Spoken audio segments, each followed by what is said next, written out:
Golden শাড়িতে উকি দিচ্ছে ফর্সা শরীর, পুরুষ ভক্তদের ঘাম ঝরালেন লাস্যময়ী মিমি।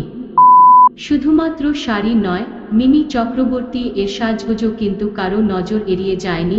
অসাধারণ হাইলাইট করেছেন, ফটোশ্যুটটিও বেশ সুন্দর হয়েছে। তিনি ফটোশ্যুট করেছেন তা কিন্তু বোঝাই যাচ্ছে। সাথে রয়েছে গোল্ডেন স্লিপলেস ব্লাউজ।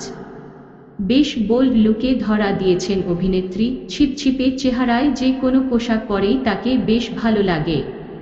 ৩১,০০০ লাইক পড়েছে, আর অনেকেই কমেন্ট করেছেন, অসাধারণ ফটোশ্যুটে নায়িকার কতগুলো ছবি দেখে ফেলুন। এই শাড়িটি পরে মিমি চক্রবর্তীকে দারুণ লাগছে, আর তার মোহময়ী হাব ভাবে একেবারে ফিদা হয়ে গেছে সকলে। শাড়ির সেই ভাবে কোন কাজ না থাকলেও শাড়ির এই রংটি যেন তার গায়ের রঙের সঙ্গে একেবারে মিলেমিশে একাকার হয়ে গেছে। সুতির ফেব্রিকের এই শাড়িটি গরমকালে চাইলে আপনিও এমন শাড়ি পরতে পারেন। যারা প্রতিদিন অফিসে যান, যারা শাড়ি পরেন, তারা অবশ্যই এমন একটি শাড়ি পরতে পারেন। বেইজ রঙের শাড়িতে মিমিকে অপরূপ সুন্দর দেখতে লাগছিল। সাথে পরেছিলেন স্লিভলেস ব্লাউজ। শাড়ির রং আর মিমির গায়ের রং যেন মিলেমিশে একাকার হয়ে গেছে।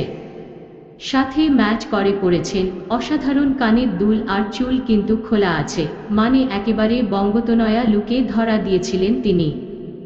কমেন্ট বক্সে প্রত্যেকে অনেক অনেক প্রশংসা করেছেন, কারণ মিমি চক্রবর্তী তো আমাদের ঘরের মেয়ে হয়ে গেছেন। বাংলা অভিনয় জগতে এক অন্যতম সেরা মুখ মিমি চক্রবর্তী। গানের ওপারে সেই অভিমানী মেয়ে পুপে, আজ প্রত্যেকের মনের হার্টথ্রব। শুধুমাত্র সাদা রঙের শাড়ি পরতে পছন্দ করত পুপে, কিন্তু পরবর্তীকালে সেই পুপেই যে নিত্য নতুন পোশাক পরে মানুষের মন জয় করবে তা কেউ আগে ভাবতে পেরেছিল? তবে শুধুমাত্র ওয়েস্টার্ন পোশাকেই নয়, শাড়িতেও বেশ সাবলীল মিমি চক্রবর্তী। একদিন এক রকম অবতারে আবির্ভূত হন তিনি সোশ্যাল মিডিয়ার পর্দায়।